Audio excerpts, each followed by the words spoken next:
السلام عليكم ومرحبا بكم في القناة.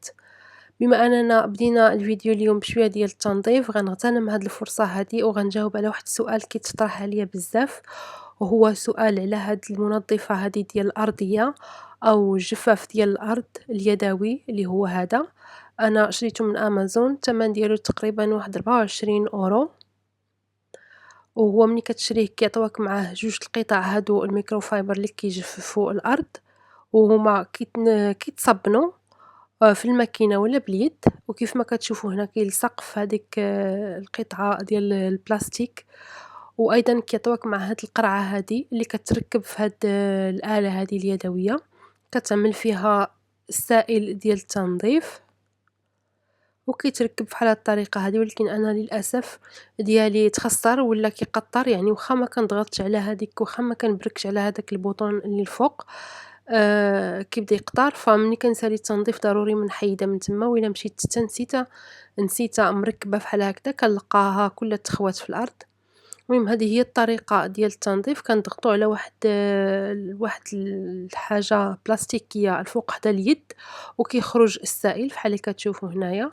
هي عملية بزاف لتنظيف تحت الفراش والأماكن الصعبة اللي توصلنا، يعني تحت الماريو، تحت الفراش، فحال هكدا. وكيف ما كتلاحظوا هنايا يعني كتأدي العمل ديالها.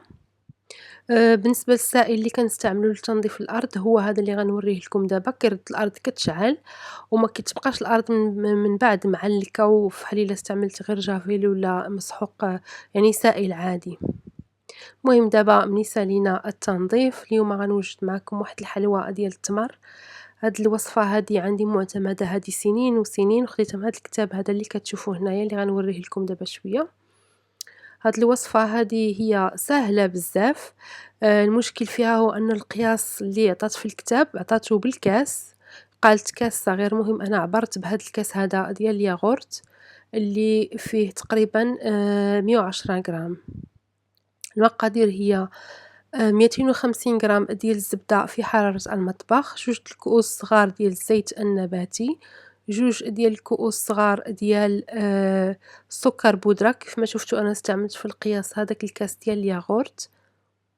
غنحتاجو 2 بيضات، وعلبة ديال الياغورت الطبيعي بدون سكر.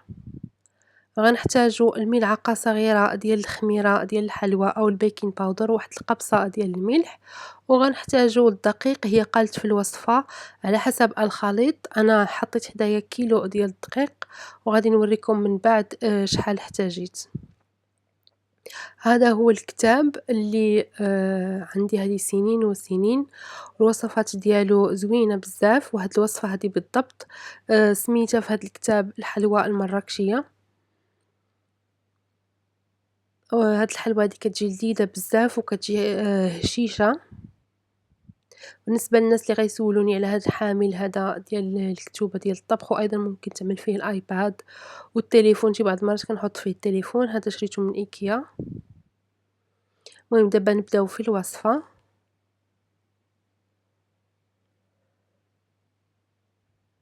قبل ما نبداو في الوصفة بغيت نوريكم هاد اللعيبة هادي، هي أيضًا شريتها من إيكيا، كيتحط فيها التليفون. غنوريكم دابا كيفاش كيتحط فيها التليفون. هادي يلاه خديتها دابا جديدة عاد جابوها. جهة كيتحط فيها التليفون، والجهة اللي لتحت كتحط فيها الآيباد أو التابلت اللي كتكون رقيقة. وهي عملية بزاف، الثمن ديالها كنظن واحد 3 ديال الأورو. ودابا عاد نبداو في الوصفة إن شاء الله. بالنسبة للدقيق خصو يكون مغربل. بالنسبة للناس اللي ما كيبغيوش يغربلو ولا اللي ما عندهمش الغربال، كناخدو هاد الخلاط اليدوي نخلطو الدقيق جيدًا، وهكذا كنهويو هاد الدقيق هذا وكنتخلصو من الكتل إلا كانت فيه بحال هكذا الدقيق تكتل. فهاد العملية هادي كتغنينا من أننا نغربلوه.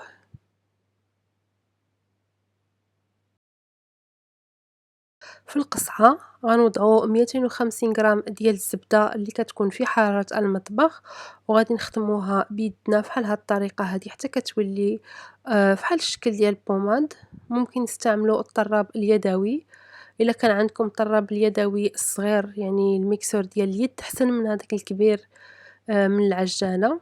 هنايا ضفت 2 كيسان صغار ديال السكر بودرة أو السكر الثقيل، غادي نحركو مزيان حتى يندمج مع الزبدة.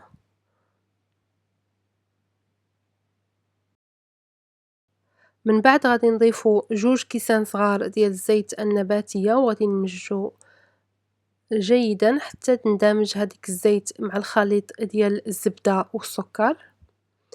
الناس اللي عاقلين على والدينا أمهاتنا كيفاش كانوا كيحضروا الحلوى كانوا كيخلطوا بهاد الطريقة هادي كيف ما شفتوا، يعني اليد كتكون مطلوقة وكنحركوا وحنا كنضغطوا على هذاك الخليط مع القصعة. هنايا ضفت 2 ديال البيضات وأيضا ضفت علبة ديال الياغورت الطبيعي بحال هاد الطريقة هادي، يعني كنبقاو نضغطوا ونخلطوا بحال هكذا حتى كنحسوا بالعناصر كلها اندمجت مع بعضها البعض. وغنبداو في إضافة الدقيق كيف ما قلت لكم الوصفة المكتوبة في الكتاب الحلوى كاتبة الدقيق حسب الخليط. ضفت أيضا البيكنج باودر أو الخميرة الحلوى والملح وغنبقى نحرك. اليدين هنايا كنستعملو غير الأصابع لأن الغرض ديالنا ماشي نعجنو هاد الخليط، مجرد أننا ندمجو الدقيق مع الخليط ديال الزبدة، الزيت، البيض، السكر إلى آخره. غنبقى نضيف الدقيق حتى نحصل على واحد العجينة اللي تكون لينة. كيف ما كتشوفوا ما كنعجنوش العجينة تماما باش ما تجيناش قاصحة، كنحاولوا فقط ندخلوا الدقيق في ما يبقاش هكداك ناشف. العجينة هي هذه كتكون رطبة وفي نفس الوقت ما كتفرتتش. ملي كنكوروها في يدنا كنحصلوا على واحد الكويرة هكذا مقادة رطبة وأيضا ما كتطلقش الزيت بزاف. الكمية اللي استعملت ديال الدقيق تقريبا 800 غرام. كتبقى طبعا كتختلف الكمية ديال الدقيق على حسب الحجم ديال البيض، أيضا على حسب الزيت اللي زدتو، يعني على حسب الكاس اللي عبرتو به. أنا وريتكم العجينة كيفاش خصها تكون. هنايا قسمت العجينة على 2. اليوم غنخدم فقط نصف ديال العجينة والنصف الآخر غنخليه في الثلاجة حتى الغدا ونكملو. هنايا الوصفة كتتطلب 500 غرام ديال العجوة ديال التمر، ولكن أنا غنستعمل نصف العجينة غنستعمل فيها 500 غرام حيت كتعجبني الحلوى ديال التمر يكون فيها واحد الكمية مهمة ديال التمر، ما يكونش فيها غير شوية، ولكن نتوما ممكن طبعا تقللوا الكمية ديال التمر اللي غتحطوها في الحلوى. هنايا عندي كيف ما قلت لكم 500 غرام ديال العجوة ديال التمر أو العجينة ديال التمر. ضفت لها واحد القبصة ديال الملح، نصف ملعقة صغيرة ديال الكانيل أو القرفة، وربع المعلقة ديال القرنفل. بما أن هاد العجينة هادي ناشفة بزاف ضفت لها 2 معالق ديال الزبدة وعجنتها مزيان حتى ولات رطبة.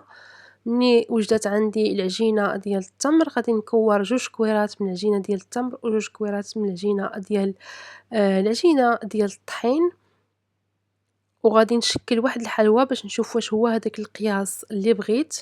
هذا هو القياس اللي بغيت، إذا الحبات اللي شكلتهم غنحتفظ بهم وهما القياس اللي غنتبع عليه. هنايا كيف ما كتلاحظوا العجينة ديال التمر ضفت لها شوية ديال الزبدة. هي الوصفة اللي في الكتاب ما فيهاش الزبدة، ولكن بما أن العجوة اللي عندي أنا ديال التمر ناشفة بزاف فضفت لها شوية ديال الزبدة باش ترطب. إذا كنكمل هذيك العجينة كاملة بالتكوار هكذا، كنعمل حبيبات ديال العجينة ديال التمر. كنكرر نفس العملية بالنسبة للعجينة العادية. أنا غنعمل هاد الحلوى هادي كبيرة شوية، ولكن نتوما إلا بغيتو تعدلوهم صغار طبعا ممكن. هنايا من بعد ما كملت العجينة كاملة والعجينة ديال التمر غنبقى نحل هذيك الحبة ديال العجين ونوضع في الوسط ديالها الحبة ديال التمر ونصد عليها. بالنسبة لتشكيل هاد الحلوى هادي ممكن تستعملوا هاد الطبّاعات هادو اللي متوفرين في الأسواق، فين ما مشيتي كاينين أشكال وأنواع.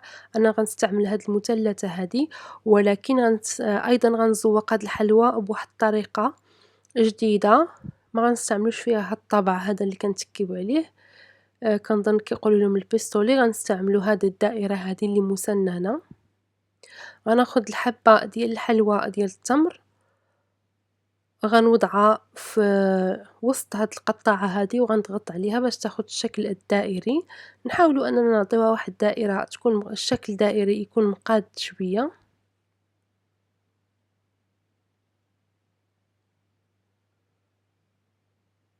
فحال هكدا، ومن بعد غنحيدو الحلوى ديالنا وغنقلبوها، يعني الجزء اللي كان لتحت أسفل هو اللي غيولي الفوق.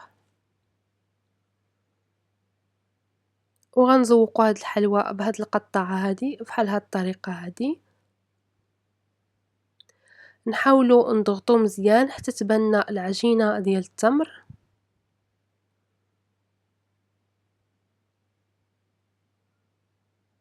من بعد غنقلبوا الحلوى للجهة الأخرى وغنكرروا نفس العملية. غتعطينا واحد الزواقة زوينة كتجي فحال الخلية ديال النحل، أو وشي بعض المرات شي وحدين جاو فحال فحال النخلة عفوًا، فحال شجرة ديال النخلة. كيجي واحد الزواقة زوينة. ونبدلها على الحلوى ديال التمر اللي كنعدلو دائمًا، جات فحال الشكل ديال الكاليط مزوقة.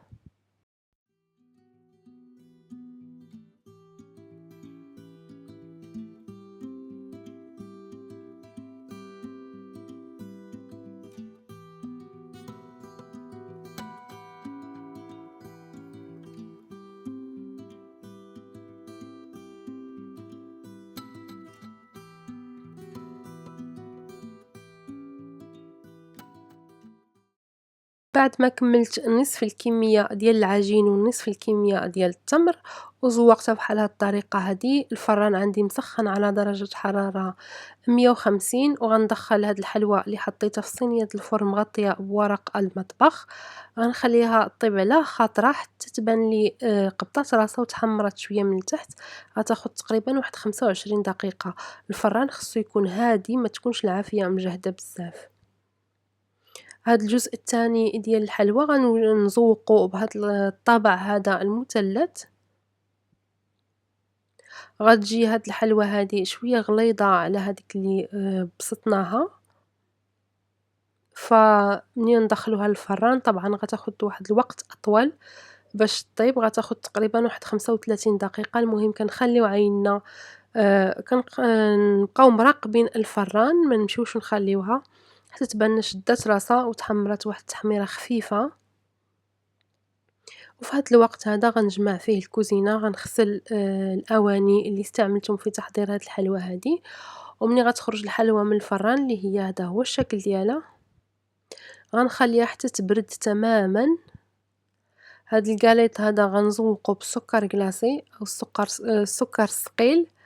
وهاديك المثلثة ما غنعملهاش السكر، ما كتحتاجش السكر، كتجي لذيذة هكداك ناقصة حلاوة. وهادي كيف ما قلت لكم غادي نزوقها بالسكر الكلاصي. غنضغط هداك السكر في هادوك الحفاري، ومن بعد فحال نضربها هكدا شوية مع الطبسيل باش نتخلص من السكر الزائد باش ما يجيش يعني حلو بلا قياس. وهذه هي الحلوى ديالنا وجدات. غنعملها في واحد البواطة ديال الزاج وغنشد عليها وغنحتفظ بها ماشي في الثلاجة، غير عادي في الكوزينة. كيف ما قلت لكم أنا عملت حبات كبار ديال الحلوى واستعملت فقط نصف كمية العجين و500 غرام ديال العجوة ديال التمر. بالنسبة للعشاء اليوم غنحضروا مع بعضياتنا واحد البيتزا ساهلة ما فيهاش دليك. دغيا كتوجد. فايت لي حطيتها لكم تقريبا هذه واحد العامين ولا 3 سنين في واحد رمضان. ساهلة جدًا. كنت استعملت 2 الأكواب ديال الدقيق، شوية ديال الملحة، شوية ديال الزعتر هكذا حكيتو ما بين يديا. غنضيف ملعقة ونصف ديال الخميرة لأن الجو بارد، وغنضيف أيضًا بيضة. وغادي نجمع هاد العجينة هادي بالحليب الدافئ. هاد العجينة هادي ساهلة بزاف، وماشي ضروري أننا نخليوها تخمر بزاف، مجرد ما كنوجدو الحشوة صافي كتكون جاهزة أننا نستعملوها. أنا غادي نحرّك بالمعلقة ومن بعد غادي نبدا نجمع الدقيق مع الحليب بيدي كيف ما كتشوفوا هنايا. ملي غنحصل على واحد العجينة اللي تكون شوية رطبة، غنرشّا بشوية ديال الدقيق وغنغطيها ونخليها تخمر وترتاح على ما وجدت الحشوة. أيضًا مع هاد البيتزا هادي غنوجد واحد الشوربة ديال شوربة إيطالية، كنظن اسمها minestrone soup. المهم هي شوربة إيطالية معروفة. هنايا غنقطّع 2 حبات ديال البصل قطع صغيرة، غنوضعهم في واحد طنجرة هكذا كبيرة اللي غنوجد فيها الشوربة، واحد شوية غنضيفو لواحد السلطة اللي هي الخس اللي غسلته مزيان وقطعته، غنزيد شوية ديال زيت الزيتون لهاد الطنجرة اللي وضعت فيها تقريبًا 2 حبات ديال البصل صغير الحجم إلا واحد شوية واحد الحفينة صغيرة. هنايا غنحتاج نصف حبة ديال الفلفل الأحمر غنقطعه واحد الجزء صغير غنقطعوه هكذا بالطول غنضيفو للسلطة، والباقي غنقطعو مربعات صغيرة وغادي نضيفو الشوربة فيما بعد. غنحتفظ أيضًا بواحد القطعة صغيرة غنقطعها فيما بعد ونضيفها فوق البيتزا. أيضًا غنحتاجو الحبة ديال الطماطم اللي قشرناها وقطعناها النصف غنضيفوه للسلطة والنصف غنحتفظوا به، غنقطعوه مربعات وغنحتفظوا به باش نضيفوه للشوربة فيما بعد. الشوربة ديالنا من بعد ما تحمر البصل مع شوية ديال زيت الزيتون غنضيفو 2 الفصوص ديال الثوم، غنضيف تقريبًا نصف كوب أو هكذا 2 حفينات صغار ديال الكرافس اللي كان أنا عندي في المجمد، غنضيفو هاديك شوية ديال الفلفل الأحمر اللي قطعناه، وغادي نسوطيو هاد الشي حتى يهبط شوية. هنا غنستعمل واحد العلبة ديال الطماطم هكذا المصبّرة، هادي ضرورية في هاد الشوربة هادي كتعطي واحد المذاق مغاير، اللي ما عندوش ممكن يستعمل ملعقة كبيرة ديال صلصة الطماطم أو العصير ديال الطماطم.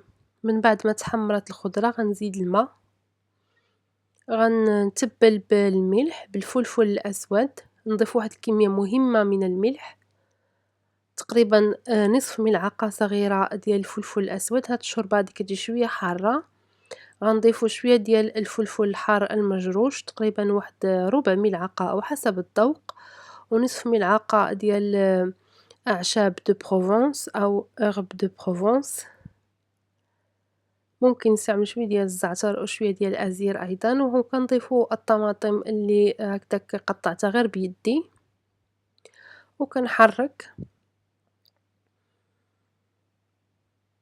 طبعًا العافية عندي مشعولة على درجة حرارة متوسطة، وغنضيف واحد العلبة ديال تقريبًا 2 كيسان ديال اللوبيا هادي ديال مصبّرة اللي كنغسلها من هداك الما اللي كتكون فيه وكنضيفها. بالنسبة للناس اللي ساكنين في المغرب ممكن تسلقوا اللوبيا أو ممكن تشريوها يعني كاينة عند موالين الحوانت.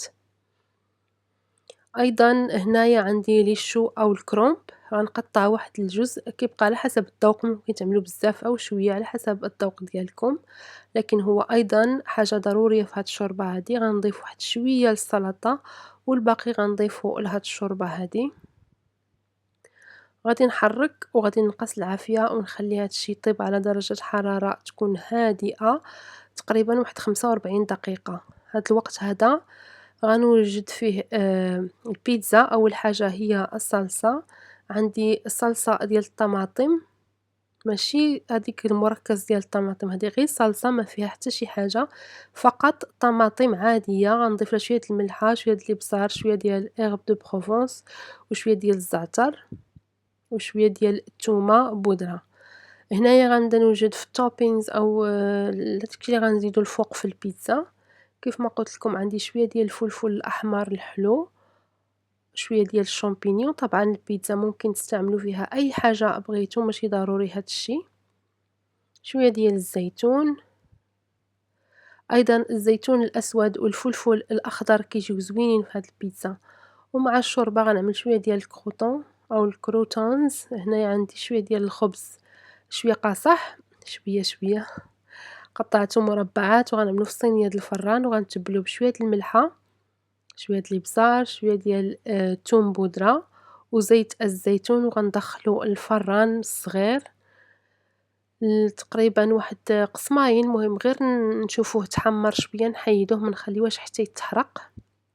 هاد الكروطون هذا غنقدموه مع السلطه وايضا مع الشوربه، كيجي لذيذ بزاف. حتى نبغيو ناكلو هذيك الشوربه عاد نضيفو لها الكروطون، ما نضيفوهمش من بعد باش ما يعني يتبللو ويوليو بحال العجينه.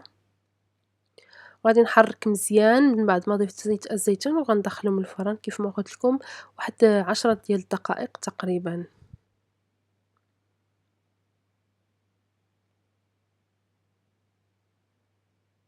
البيتزا، العجينه ديال البيتزا كان واحد المقطع حسب انا كنسجل بالكاميرا ولكن ما شعلتهاش.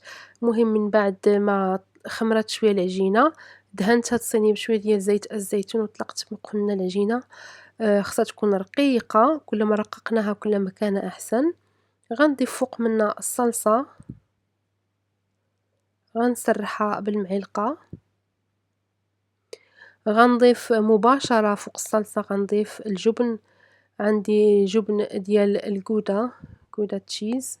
ممكن تستعملوا الموتزاريلا، ممكن تستعملوا اي نوع من الاجبنه عندكم كيعجبكم. كيف ما قلت انا غنستعمل شويه ديال الجودا، وايضا غنضيف شويه ديال الجبن ديال الساندويتشات في الجناب لان ما عنديش الموتزاريلا.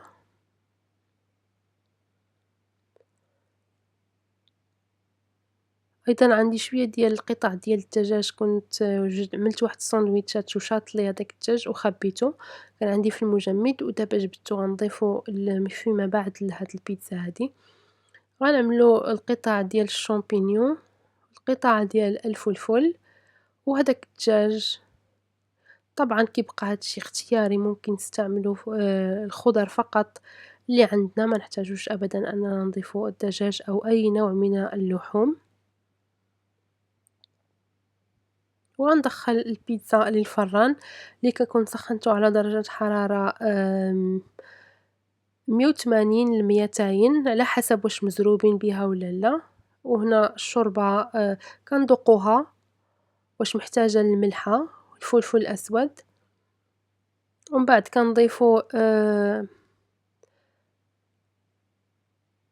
كنضيفو شوية ديال الباستا أو لي بات أي نوع.